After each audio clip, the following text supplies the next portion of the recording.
Hello and welcome to the panel for our Euro 2024 coverage here at Gambling.com. I'm Alan McInally, your host for all our coverage throughout the tournament. Here on the panel as we speed towards the knockout stages in Germany, where my beloved, where my beloved Scotland didn't quite manage it, Carlton. We'll get to that, buddy. We'll get to that. Don't worry. But we're going to focus on the Three Lions as England limped their way to the last 16 with a convincing win over Serbia. Do me a favour.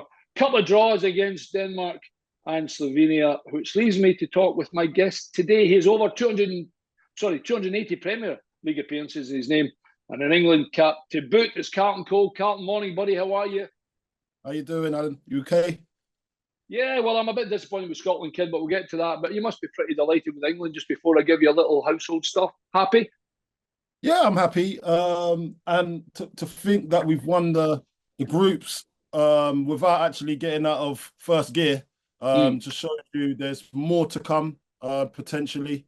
I know everyone's upset at the moment about the fashion of the way we're going about things at the moment, but the boys, they know what needs to be done. Now it's knockout stages, and hopefully they can get into gear the way that we want to see them. Listen, sometimes you don't play the best of footballs to get to a final. You just got to get it over the line. And I think that's what everybody's hoping that we're going to do. Maybe not winning the fashion that everybody's expecting us to win, like with all the great players that we possess. But listen, I just want to get us over the line, get to the groups. We're at the group stages now. We've got to get to the other parts and try and get to the semis and so on. Absolutely. We're going to get deep into that just in a minute. A bit of housekeeping, pal. We have to thank our sponsors, of course, that keeps us here today. The panel on Gambling.com is brought to you by Winsane.com and Betobo.com, our odds and betting partners for all the Euros. All the details you need to get involved with throughout the tournament are on screen. Check them out for the latest match odds, specials, and more as the games get going this summer. That's Winsane.com and Betobo.com, thanks to our sponsors. Right, first question. I mean, you've almost answered it, buddy. What have you made of England's performances? Have they been good enough with the talent in the squad? Did you expect them to be lit? I mean, the first thing I'll say, Carlton, right? Top in the group, and you know, big man, is number one before you kick a ball. They've done that. It's just not been particularly convincing. Look, listen, there's been 2 draws in the group stages. Luckily enough, we've done enough in the first game against Serbia to get the win. Otherwise, it'd have been squeaky bum time with 3 draws or one loss. So, but listen, at the end of the day, Gareth Southgate knows his team. He made a mistake actually on the game yesterday. I would say he went a little bit too defensive, or as you would say, get a little bit more legs in it to take out Trent and then put in Conor Gallagher. Which incidentally, Carl, didn't work. By the way, and I'm as a Scotsman here, right? And I'm talking from us being players. We train with players, we play against players, we watch players. You're not telling me that Conor Gallagher coming into England midfield is an upgrade on Trent Alexander. I ain't having that. No. So we both know that as professional footballers. He's handy to have in the squad, don't get me wrong. Absolutely. To start an England game at that capacity, it's just a bit too soon for him. He's done really well to get to this point, and I'm not taking anything away from the kid. But I would say Trent possesses some different class. It's just about the manager getting the best out of him. Listen, Kobe Mainoo came on the field, and you saw straight. Let's just this bit by bit that happened. We'll do the step by step because I could do it all. 45 minutes. The hook comes out. Gallagher's in the bath. We're bringing on Kobe Mainoo, which incidentally, if they'd got Cole Palmer on at that time as well, I'd have been delighted to. Yeah, look, so Kobe Mainoo comes on. He does what he does for Man United, gets forward, do you know what it is? He takes risks. He's great on the ball. He does his nice little flicks here and there. He knows when to do it, when to dwell on the ball, when to pass the ball. And it's just a little bit more footballing nous than, I say, a Conor Gallagher starting in that position. Now, when we're trying to look for a goal, we're trying to unlock a deep line defence, by the way, well-organised team. It was really hard to unlock them, and we found it very difficult where you're having Harry Kane going back into his old ways, dropping deep, too deep actually, to try and get the ball and not being the focal point of attack and occupying the two centre backs. So it was really a difficult game to get anything out of, but you saw at halftime the changes that were made were significant improvement on what we saw going forward, and hopefully going forward into the next games. Can you understand as a player, buddy, the criticism that the players have been getting from the fans and the media, how it tightens you up as a player a little bit, and maybe you don't really want to take that chance that you spoke about when Mainu comes on? Because there's no question about it. And I'll mention 3 names here, and this is why England looked different towards the end. Mainu, Palmer, and Gordon go that way. The majority, even Cole Palmer, takes the ball sometimes, big man, and he'll have a look, and the ball will go that way. If he has to go sideways, he does, but he normally likes to go that way, and so does Anthony Gordon. And that almost pushes Kane further forward, and it almost makes Rice think about going forward rather than being protective. I thought they looked better like that. They look much better like that. Listen, and it's a shame, really, because when you're thinking about having Trent in your team, and he wants runners. He needs runners going in behind. Of course he does. If he's going to be a low lying midfielder, he's like a quarterback. He needs runners. He needs an Anthony Gordon. He needs midfielders running beyond. He needs his right sided forward running beyond, and then maybe you could see the best out of Trent. But when you don't have those runners, as soon as those boys came on, you saw exactly, okay, this is what the Slovenian defence didn't want. It pushed Slovenia back another 5. Yeah, it put them another 5 yards backwards as well, didn't it? Exactly. By the way, this has just come into my head, because it's something that he's been a little bit. I've been disappointed in him, and I've bet him twice in the England games to score a goal. Have you been happy with Bukayo Saka, or has he been just simmering a little bit? He's not really been. He's playing a little bit conservative to me. The way he's playing is not like the way I've seen him play for England. He's been one of our best and outstanding performers all the way up to this point. The last 2 tournaments that he's played in, he's been one of our best players. So something's wrong. I'm not sure what's going on, but in that camp, we're not privy to what's going on in the training ground. Anthony Gordon come out and said after the game that they're doing everything right on the training ground and they should be confident going into the game. But it's when they get to the game, they're kind of freezing. And I don't understand that. Like, that's, if you're training hard enough, you know how it is, Al. You train hard enough all the way through the week, and you get to the point of the game, and the game becomes easier because you've drilled it and you don't even have to do as much running. You know exactly what. It just don't seem like there's any cohesion at the moment. And I think it's just where you're playing the personnel at this moment in time, and I think you've got players out of position because they play like that for their club. Might not mean that they play like that for their country. It might need another tactic or another formation to help get the best out of each and every player. Right, listen, I'm giving you a free bit of paper here. Right, it looks as though you won't play Germany, Spain, Portugal, or France, so that's a result and a half. And by the way, France not top of the yeah, exactly. And you probably will get Holland. I don't really know. So I would imagine, do you think it with the back 4? I mean, by the way, tell me why they've taken Luke Shaw if he hasn't played yet. It's a mystery to me, genuinely. Because I thought if he misses the first game, he's got to be ready for the second, at least the third. Hasn't been the case. I don't get that, Carlton. Tell me that one. Listen, there's been a few squad mistakes. We can see it as clear as day. You've got players in the squad that are just going there for training, but we want to be able to utilize every single player in the squad. Why can we have so many great players, especially going forward, and we can't? And we're trying to fit them all in.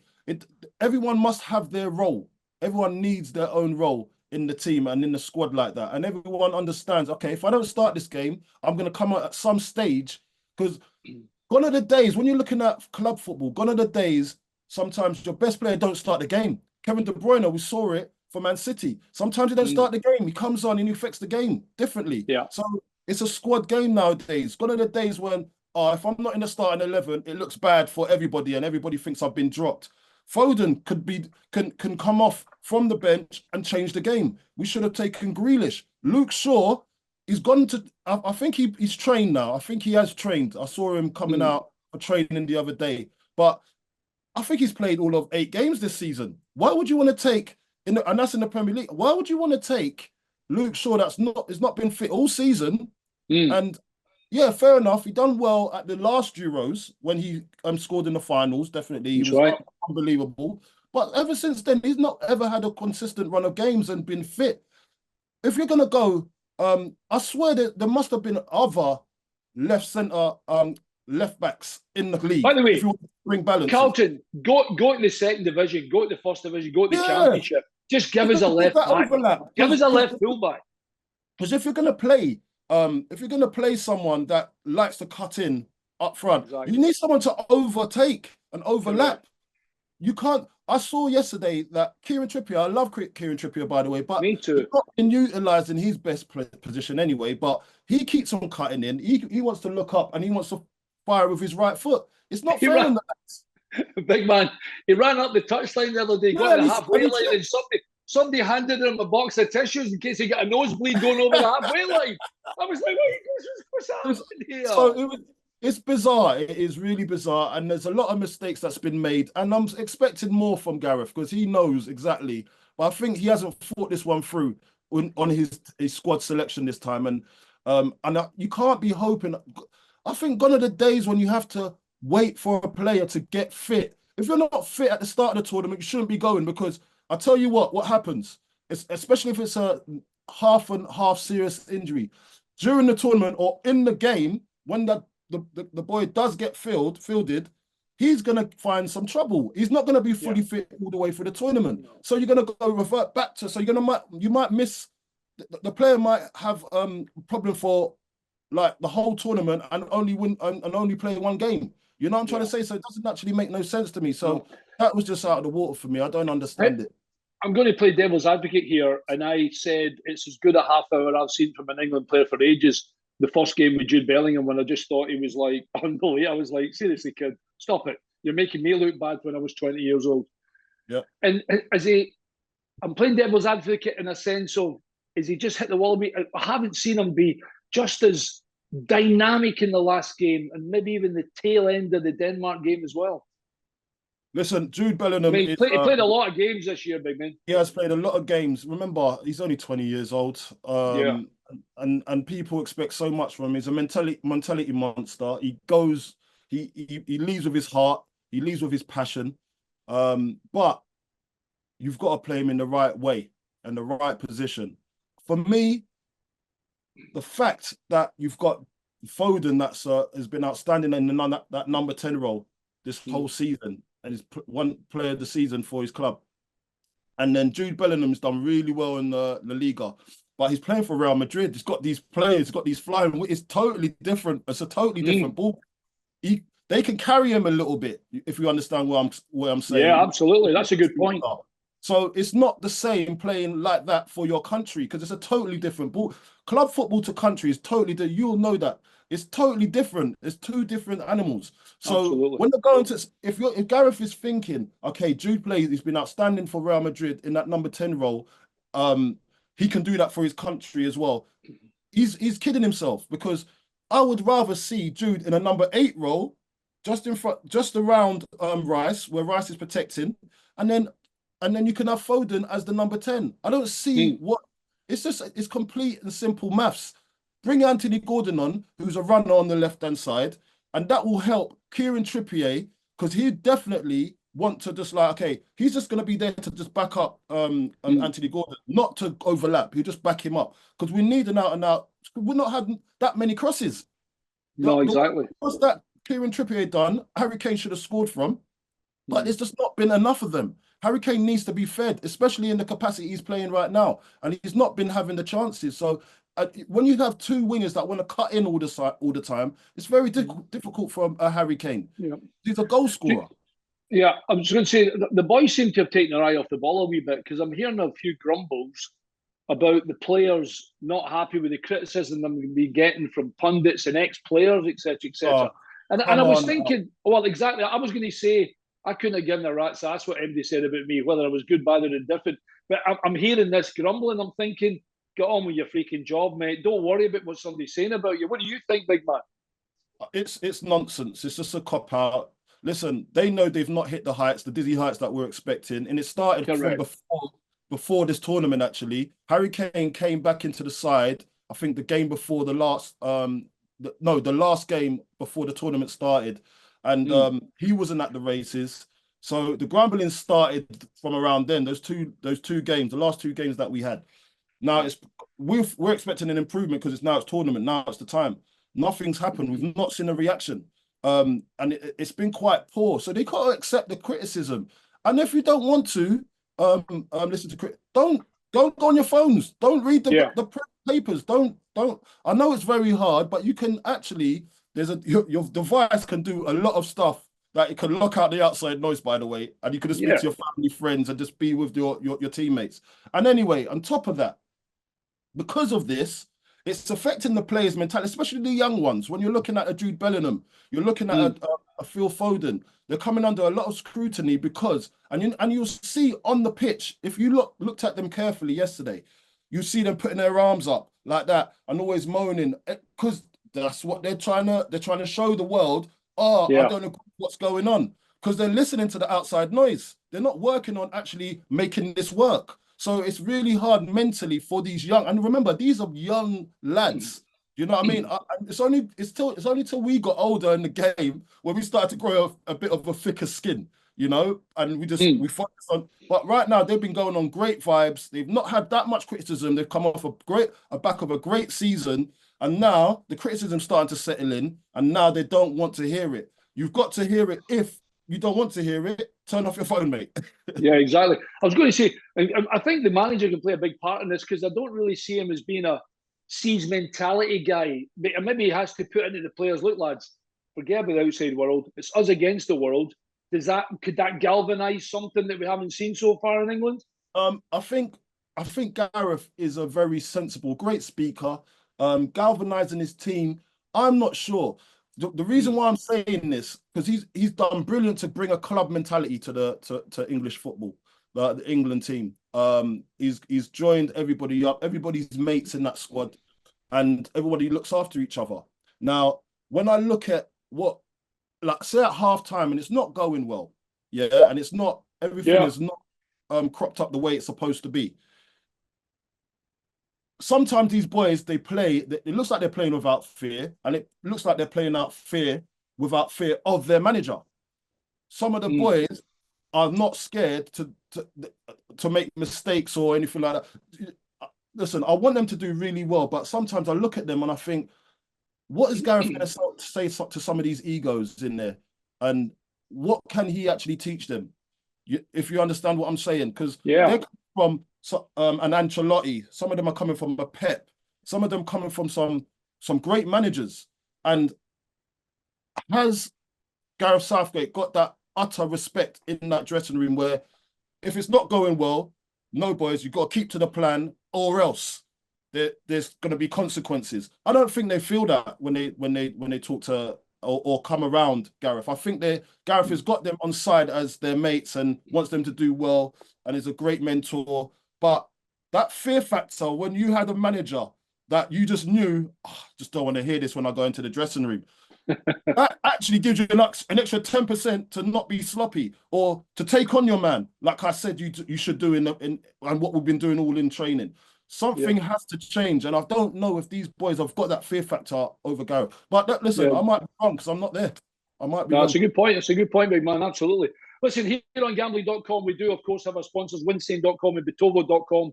And right now, England having slipped out of favouritism, maybe because, big man, you're not going to meet Germany, Spain, Portugal, or France till the later rounds, and you probably might get Holland, depending on the way the games go later on.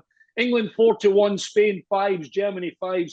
France are out to 11-2, Portugal 7s, Belgium 18s. Who's impressed you most? Let's forget about England for a minute. Of the teams you've seen so far, of one I've just said, Spain, Germany, France, Portugal, or Belgium? Spain and Germany at the moment for me. I think Spain and Germany are the standouts. Listen, Belgium are always going to be in around it. I did like Netherlands at the start, but they kind of tailed off on that last game. France, they've not. They're a little bit like England actually. They've not hit the dizzy heights yet that we've been expecting. But you know they've got a particular world-class player in their ranks, so that could change at any time. But I said it before the game with France. Actually, I said it on I think TalkSport or wherever it was, that I thought that with France doesn't like all the other players don't galvanize each other to get up to the standard of an Mbappe. It might be a long tournament for them, and if they don't come up, if they're just relying on Mbappe's nous, then there's going to be problems because all of them. I saw the other game, Griezmann missing sitters, and there's no other goal threat. There wasn't. It was really dead. Netherlands, I was quite disappointed with their performance defensively. Austria had them on the ropes for quite a while. Yeah. It's quite strange. I just don't know how to see it at the moment. But right now, Spain and Germany are the outstanding ones for me. I think you're right, big man. I think it's pretty an open Euros for sure, to be fair. Listen, 208 appearances, England international. Carlton, you've been a superstar answering my questions today, pal. Absolutely brilliant. Oh, listen, just before we go, I had a funny story about Wayne Rooney spiked your... Come on, listen, I'm not saying it's a little blue. Yeah. So it was the Viagra one, right? The Viagra one. Do you know what? You don't need that, big man. You don't need that. Oh, mate, that's why they call me the big man. No, so honestly, the Viagra, that Viagra story, mate. Like I actually forgot about it. It was I was doing a podcast with Jermaine Defoe, and Jermaine Defoe, he's the one that reminded me and reminded the world that that happened to me. So I was big on taking supplements, and I forgot my wash bag one time when we was on the coach going to the training, and I've gone, anyone got any? Because I've got this thing in my head that I always and you know what? I've never seen a Viagra tablet in my life. So he goes, I've got this new supplement because they all know I take these supplements. He goes, I've got this new one. So I've gone, I've obviously said I've dived in, and I've gone, yeah, give me that. So I thought it was a multivitamin, and I've popped it and I put it in my mouth, and then. But do you know what? I up a little bit on the story. Like I didn't get a hard on. No, we don't. I didn't get excited. I didn't get excited. The only thing I was going to say that probably Gerrard had a shot, and rather than coming off your bum and went in, it kind of went. But one joke. Listen, big man. One joke I did say is that I was running like I had a tripod, like I had 3 legs instead of. Yeah, brilliant. Yeah, it was quite funny actually at the time. Superstar, kid. Superstar. Listen, all the best to England in the knockout stages, pal. Listen, guys, stay tuned to Gambling.com and the panel all summer. Thanks, of course, to our betting partners, Betovo.com and Winsane.com for supporting us with all the odds as we go. Do check them out. Details are on screen and in the show notes, wherever you are watching. Big man, it's been a pleasure as usual. All the best, partner. Have a lovely week. Good luck to England, yeah. Bye, guys. Yeah, unlucky Scotland. Unlucky. Listen, I've got my heart goes out to you guys. I had a great time when I was Celtic. Yeah, one quickie. Tell me why it wasn't a penalty, Carlton. Oh, mate, that's just unbelievable. That was daylight robbery. What they probably thought is that he was looking for it. But if you know, because I played with Armstrong at Celtic, right? Yeah. And I know his running style. So he runs kind of like hops, skips, and jumps a little bit. Like he's very light-footed. So they don't know him. So that's why they probably thought he was looking for it, when actually that's how he was just trying to position himself to be in front of the ball so he can get a shot off. And the guys brought him down, and he's touched him first. As soon as you get touched in the box, look at the other day. What team was it that I've forgotten who it was. Someone just had it just hit the boy's ankle. Can't remember. It was yesterday, one of the games yesterday. Can't remember what team it was now, but it was a penalty. It was a penalty for Poland. The France game. It was in the French game. In the France game, I think one of the French boys brought down one of the boys. Was it not Poland? I think it was when Lewandowski scored after he took it for the second time. Yeah, it might have been that one actually. Yeah, it might have been that one. And it was just a minor touch in the box, penalty. So if you get touched in the box, Armstrong, penalty. It's as simple as that. We can't go there now, big man. We're on the way home. Listen, you've been watching the panel for our coverage on Euros 2024 here on Gambling.com. See you soon. Cheers.